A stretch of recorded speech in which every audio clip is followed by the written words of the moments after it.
Bonjour à tous et à toutes, merci d'avoir rejoint notre webconférence dédiée aujourd'hui au packaging et nous allons aborder plus particulièrement la problématique comment gérer vos packaging du sourcing des emballages à la création des artworks. N'hésitez pas à poser toutes vos questions durant la présentation, nous prendrons quelques instants pour y répondre en fin de présentation. Je laisse à présent la parole à Ludovic Wasserman, expert PLM. Bonjour à tous. Donc aujourd'hui, pour aborder le thème du packaging, nous allons vous présenter notre vision en réponse aux défis des professionnels de l'alimentaire et du retail. Nous pourrons ensuite nous focaliser sur la gestion des emballages physiques et des artworks en vous présentant des solutions et des recommandations à travers la digitalisation de ces différentes activités. Donc voici les défis stratégiques que nous avons identifiés, à commencer par l'innovation, qui parfois porte principalement sur le packaging de vos produits, ce qui rend le packaging un élément stratégique. L'internationalisation des produits est également un axe stratégique dans le développement de beaucoup de marques, ce qui est directement porté par le packaging à travers sa conformité réglementaire ou encore son étiquetage multilangue. On terminera avec l'image de marque qui, encore une fois, est portée par le packaging et donc un vecteur de votre identité et évidemment l'image de marque que vous souhaitez véhiculer auprès de vos consommateurs. On remarque donc que plusieurs axes stratégiques des marques sont étroitement liés au packaging et vont son développement à un niveau critique. Naturellement, les défis stratégiques évoqués résultent en défis opérationnels tels que la collaboration avec le développement produit. Donc on entend ici la collaboration avec l'ensemble des acteurs des métiers qui vont participer au développement de votre produit. Un autre défi opérationnel est le fait de récupérer les informations ou tout document qui sera lié à un emballage, donc récupérer les informations que ce soit de manière interne à votre organisation ou également externe auprès de partenaires ou de fournisseurs. Ensuite, intervient le partage, la livraison en interne ou encore une fois en externe de votre travail.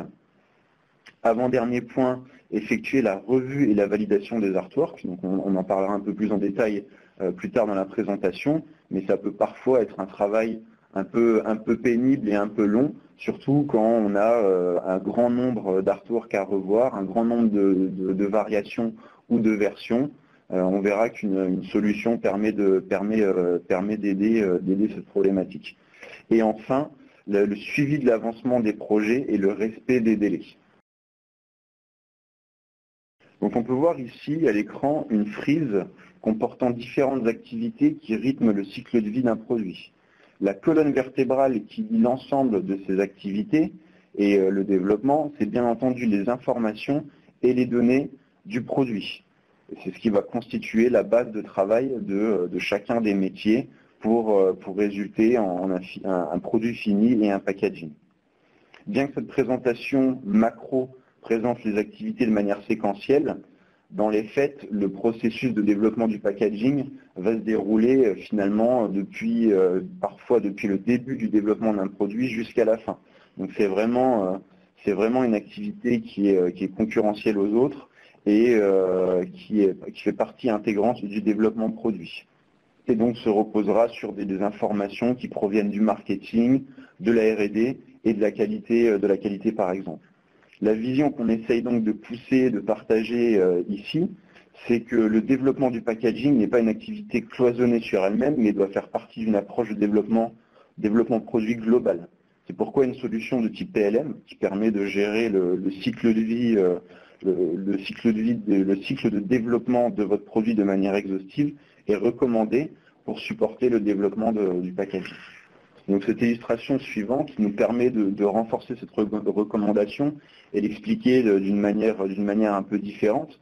Si on prend l'exemple d'un produit et qu'on devait demander à des personnes de métiers différents d'exprimer ce qu'elles voient sur cette illustration, les réponses seraient diverses. Certaines personnes parleraient évidemment des aspects qualité du packaging ou même du produit. Certaines personnes parleraient du brief et des exigences packaging, etc.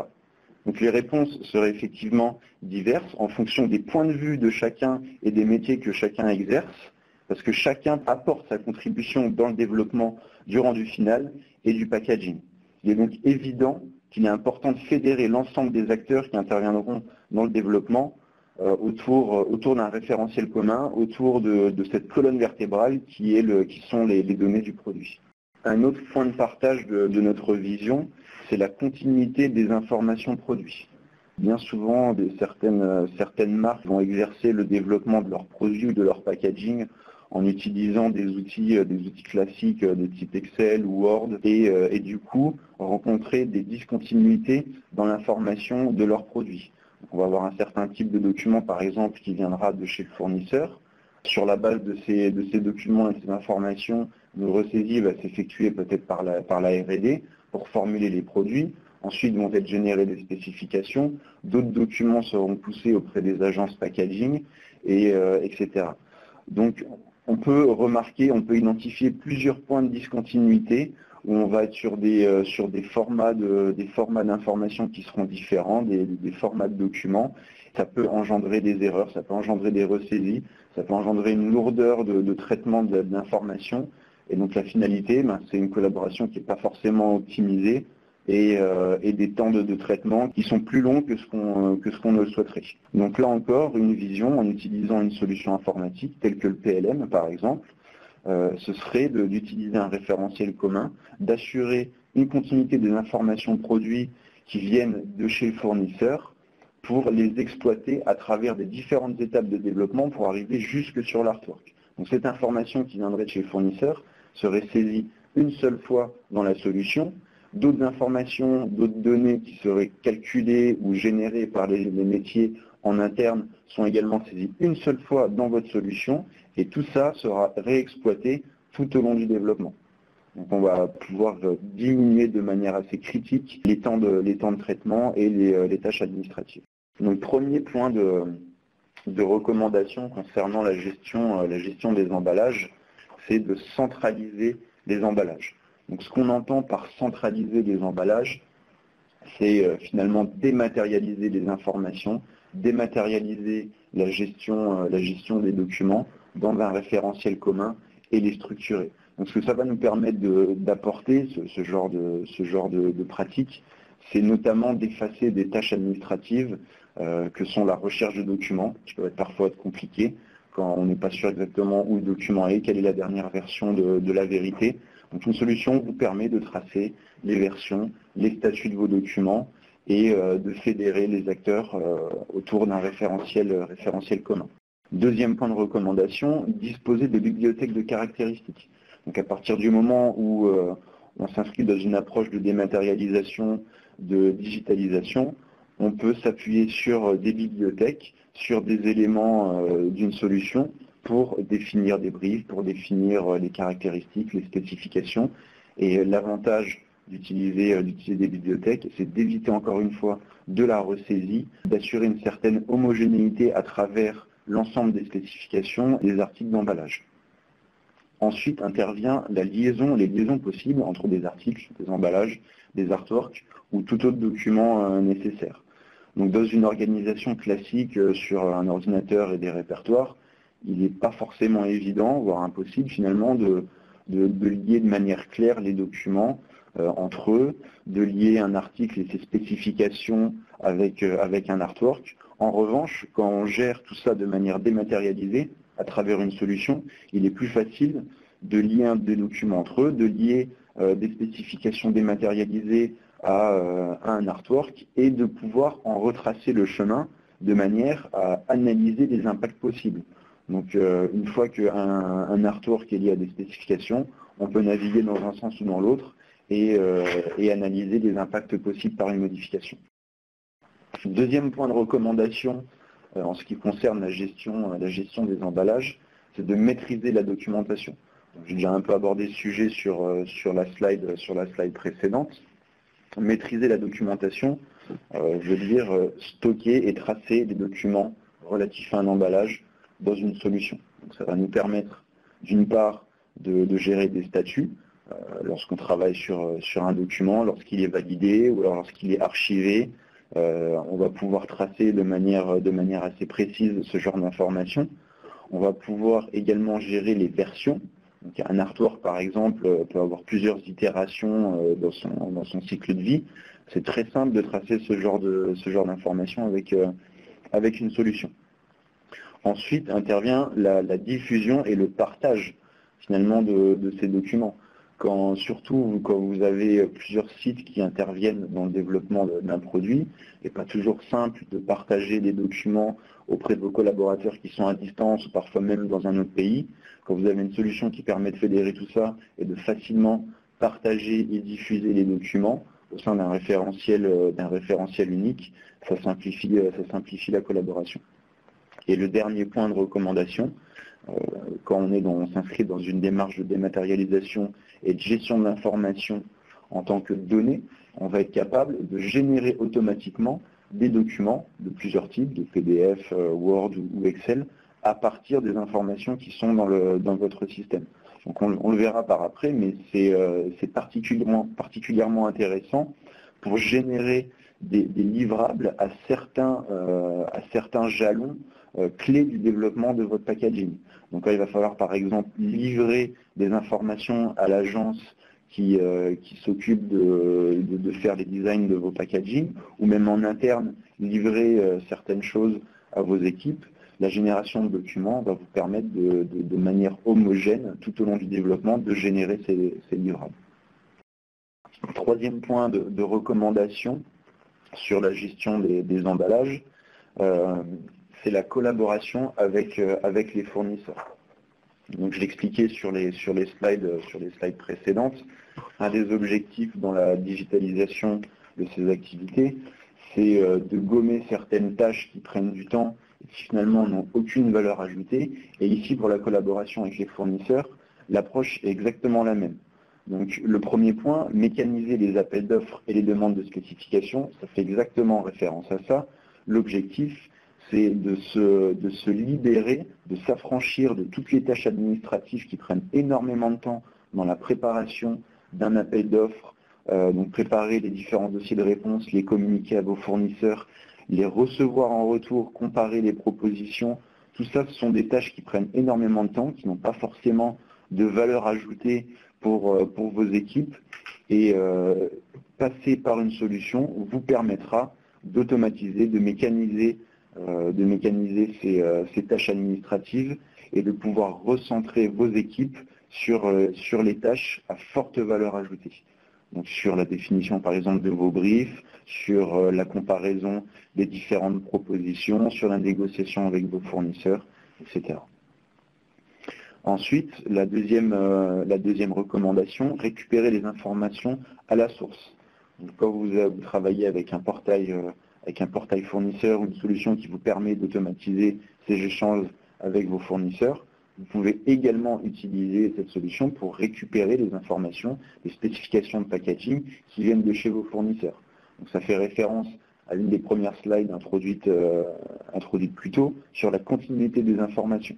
Vous allez engager vos fournisseurs ou vos partenaires à vous communiquer directement sous forme dématérialisée l'information dans le portail. Ça peut être aussi, différents documents peuvent être également gérés dans la solution, mais ça vous permet d'éviter des ressaisies multiples des données venant de vos fournisseurs. Ensuite, maîtriser vos processus et fluidifier les échanges. Donc une solution pour collaborer avec vos fournisseurs permettra d'organiser et d'exécuter les différents workflows et processus de collaboration. Et enfin, maintenir à jour les informations et les documents. Donc là encore, c'est une tâche qui a besoin d'être faite, de s'assurer que les documents qui viennent de chez mes fournisseurs, les spécifications ou des éléments réglementaires soient à jour. Il faut le faire, mais ce n'est pas forcément une tâche à valeur ajoutée. Donc là encore, une solution peut, pour vous, s'occuper de manière périodique, envoyer des demandes de mise à jour à vos fournisseurs et vos partenaires et le faire de manière transparente dans la solution.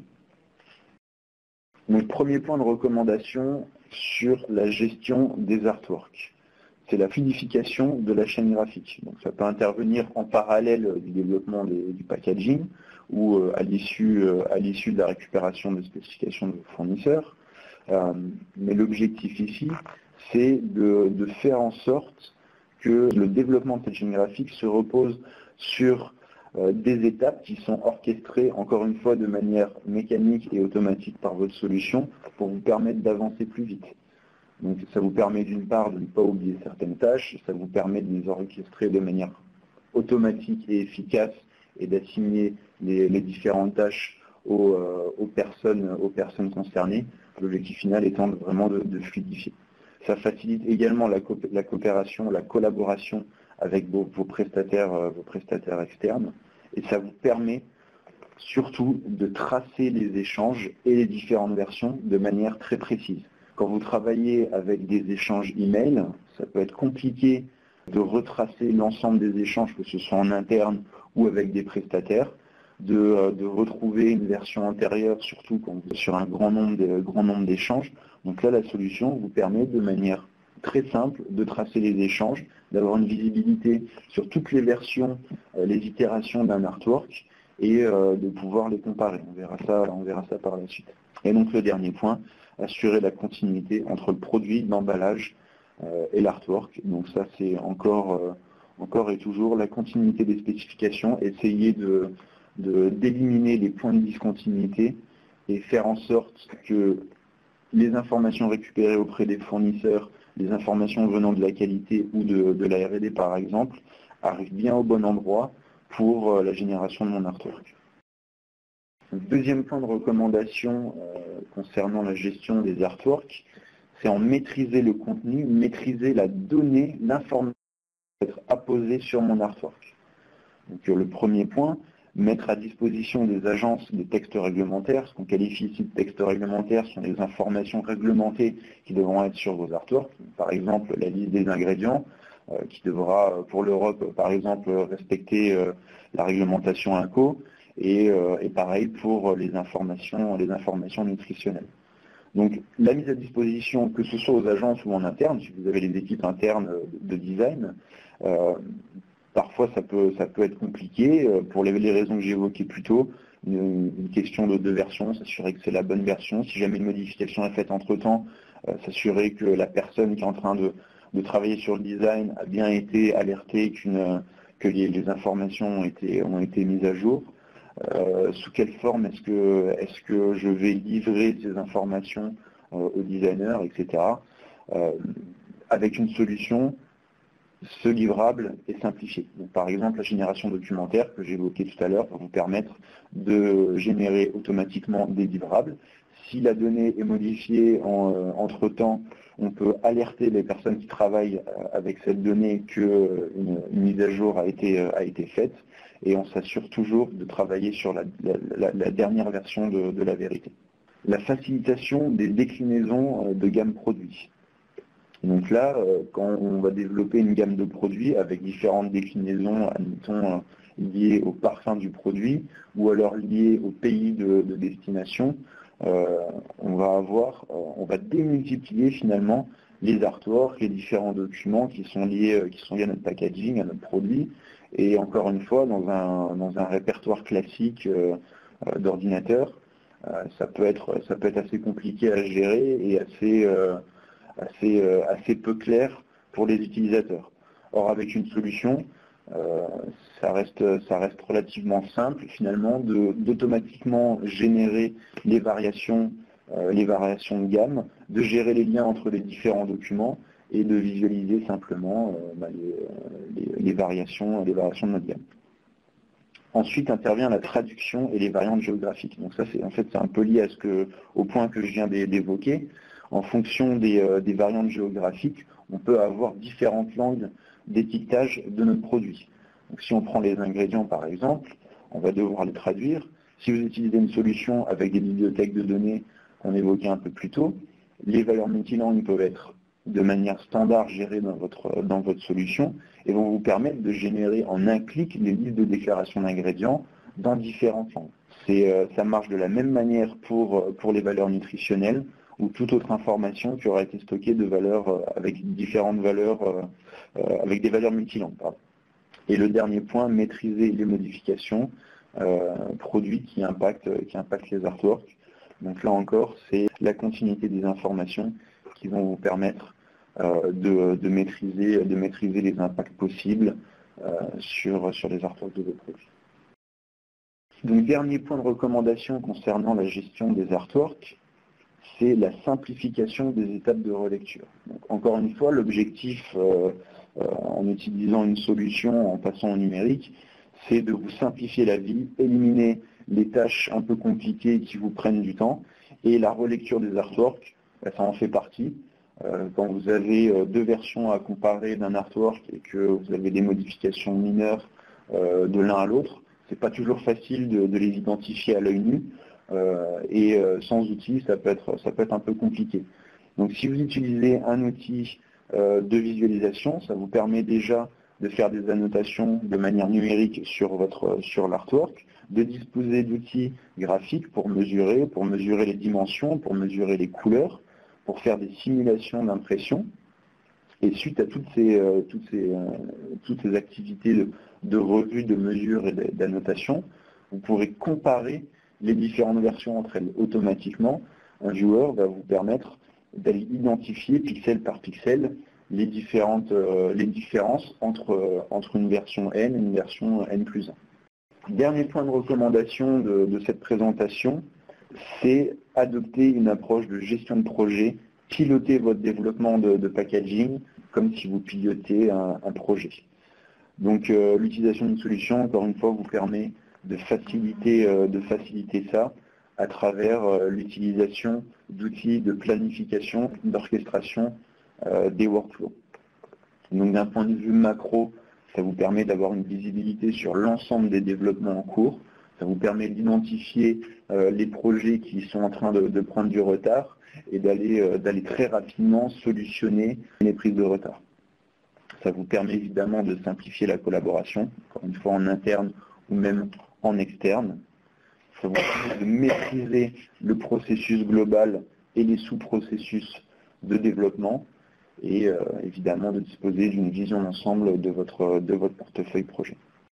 On va terminer par une introduction de l'ASCOM. Donc l'ASCOM est un éditeur de solutions PLM, Product Lifecycle Management, qui permet de gérer, comme indiqué plus tôt, le cycle de vie d'un produit, surtout le cycle de développement d'un produit de manière très exhaustive. Donc le développement du packaging en fait effectivement partie, mais ça inclut également les activités de R&D, ça inclut également les activités d'achat et de sourcing, de qualité et réglementaire. Donc à l'écran ici, on a un aperçu de la solution modulaire de l'ASCOM. Donc la solution modulaire de l'ASCOM s'appuie sur un référentiel produit, qui est vraiment la base et la structure du PLM, dans laquelle on va retrouver des fonctionnalités, les fonctionnalités de base que sont le référentiel produit, la gestion documentaire et la gestion des artworks par exemple.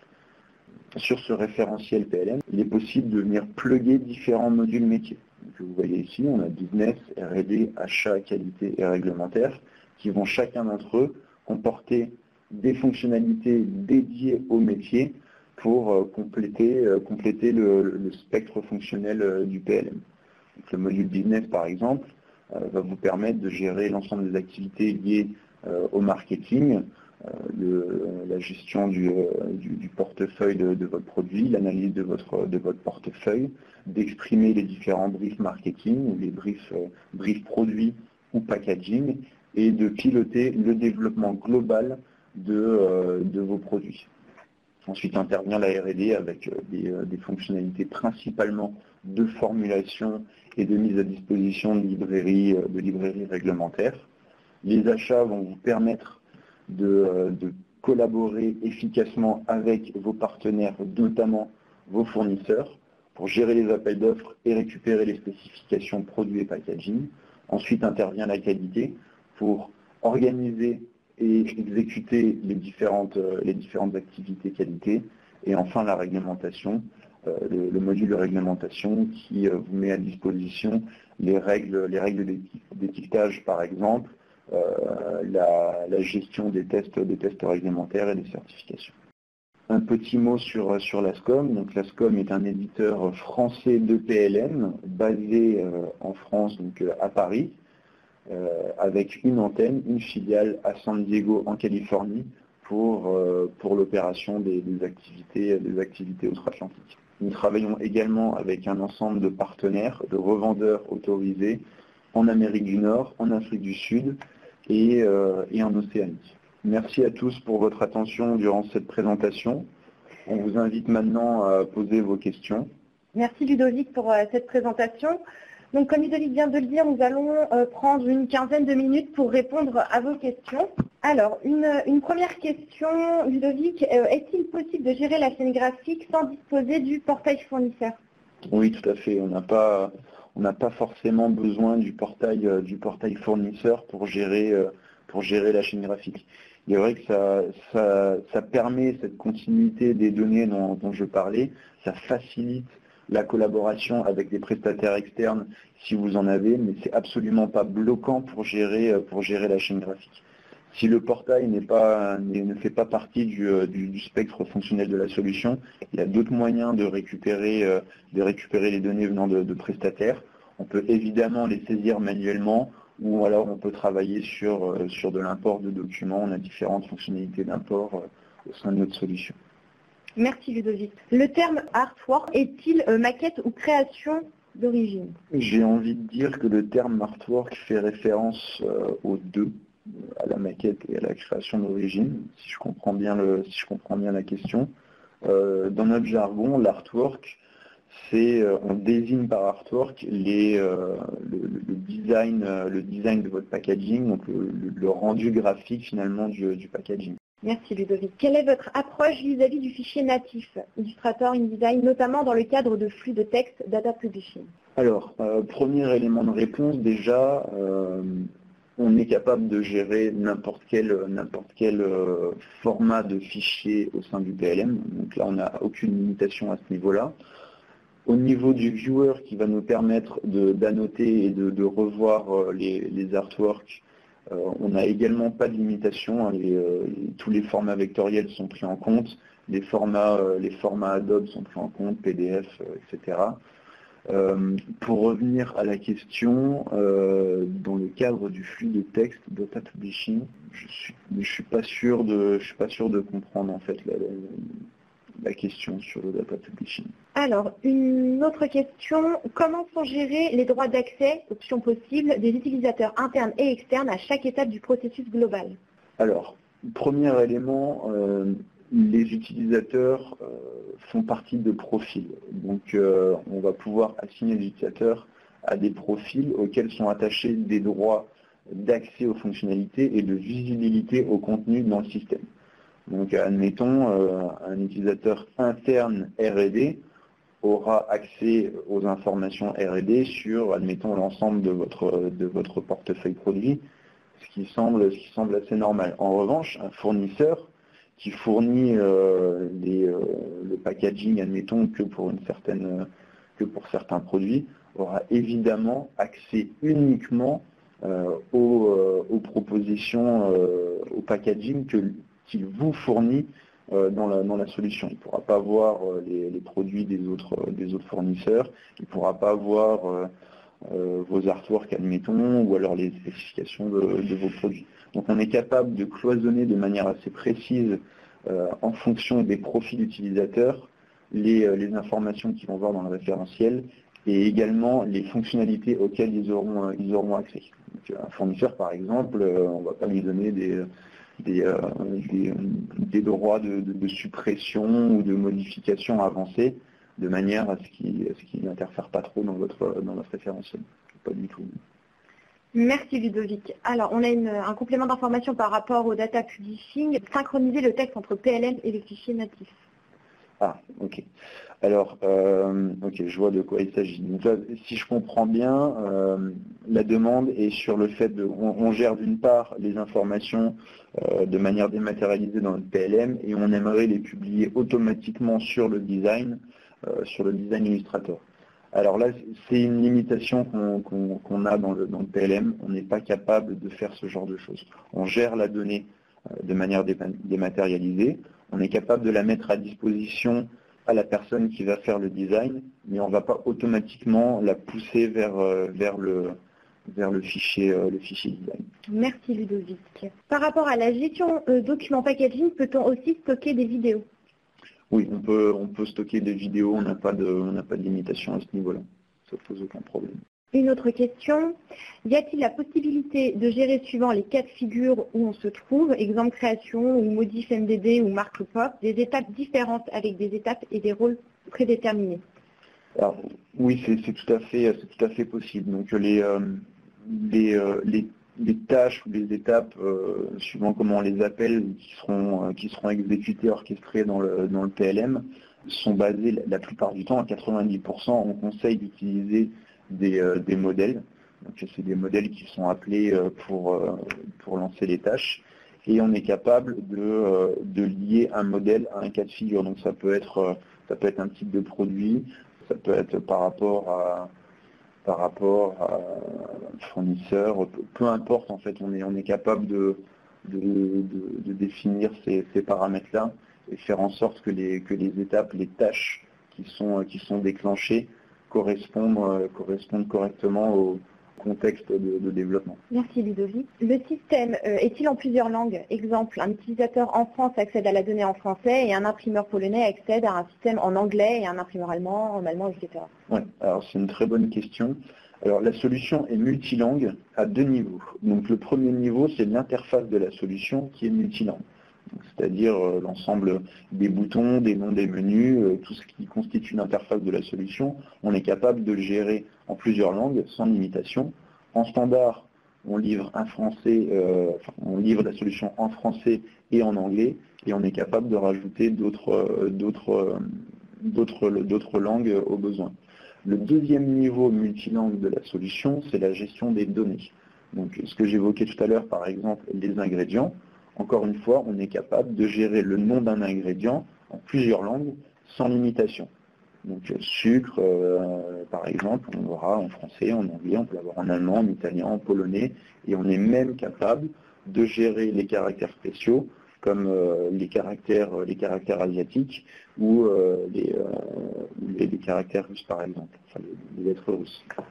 Donc oui, la solution est multilangue au niveau des données et au niveau de l'interface utilisateur. Merci Ludovic. Nous avons encore une question. J'ai compris qu'on ne peut pas pousser directement des données vers le système d'une agence externe responsable du rapport. Est-ce exact? Alors, techniquement, si, c'est possible, mais de manière pratique, ce sera pas fait en fait. Le PLM peut être intégré avec votre ERP en interne, il peut être intégré avec d'autres solutions de votre système d'information. Donc techniquement, on n'est pas limité, on est capable de mettre en place des demi-interfaces et de faire communiquer le PLM avec d'autres solutions. En revanche, le faire communiquer effectivement avec le système d'une agence externe, ça veut dire que c'est pas extrêmement terrain à mon sens de faire ce genre de choses. Donc effectivement, non, on ne va pas pousser en automatique les données vers le système d'une agence. On mettra à disposition des documents. Donc on l'évoquait tout à l'heure, la génération documentaire vous permettra de générer des livrables et de les mettre à disposition sous forme de documents. Mais effectivement, on n'est pas capable de les pousser automatiquement vers un système externe. Merci Ludovic. Est-ce qu'on gère la 3D? Alors, le viewer que nous utilisons est une solution tierce qui est spécialisée dans les éléments graphiques. Cette solution, effectivement, peut afficher du 3D. Entendu, merci Ludovic. Est-ce que vous gérez la collaboration simplement avec les agences ou est-ce un outil complet pour gérer le packaging également en interne?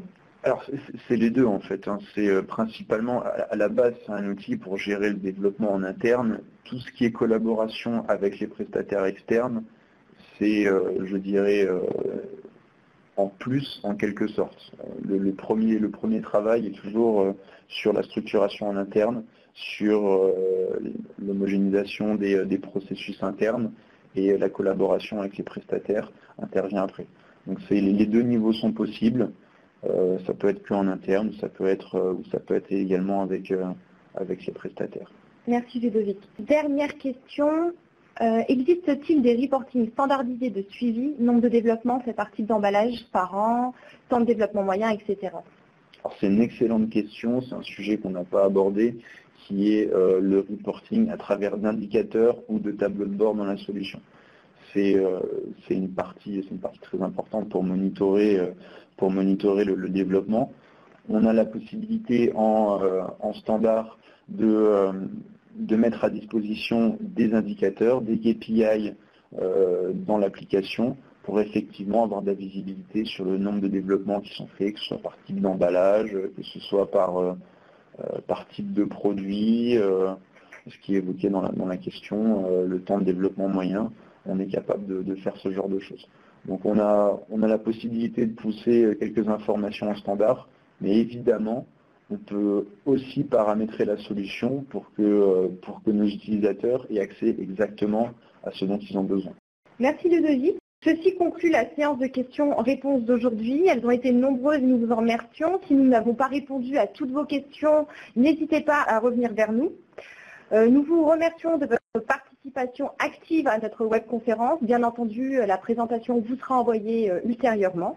Merci Ludovic. Merci à vous et merci à toutes les personnes qui ont assisté à cette présentation. Mesdames, Messieurs, ceci conclut la présentation d'aujourd'hui. Merci de votre participation.